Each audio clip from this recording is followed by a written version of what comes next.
According to the New York Times, Facebook use has increased by 27%, TikTok by 15.4%, Netflix by 16%, and YouTube by 15.3% since the first COVID-19 death on February 29th. The U.S. National Library of Medicine said, quote, "A higher level of social media use was associated with worse mental health," end quote.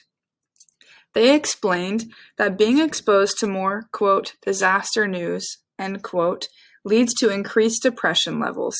Since February, History.com highlighted several world events that have occurred. The first was the COVID-19 pandemic, which caused stress for millions of Americans. PEW research said the unemployment rate in America went from 6.2 million in February 2020 to 20.5 million in May 2020. Coronavirus affected Americans in many other ways as well. PEW research also said 52% of American young adults moved back in with their parents, many of them missing out on the college experience they had hoped to have. Additionally, millions of teens missed out on their senior year of high school extracurricular activities and their high school graduation.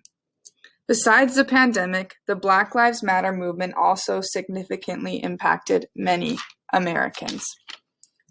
History.com said on May 25th, Breonna Taylor and George Floyd were murdered unjustly by police officers, sparking protests across the nation, an emotional experience for many Americans.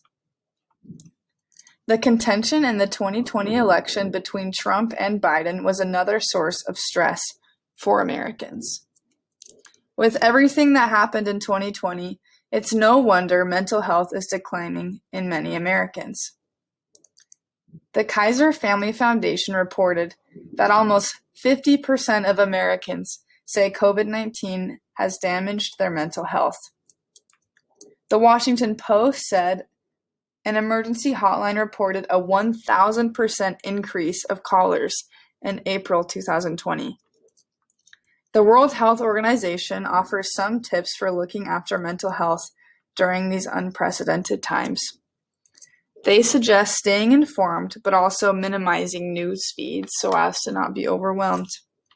Having a routine, staying in touch with loved ones, limiting screen time, and using social media as a way to spread hope.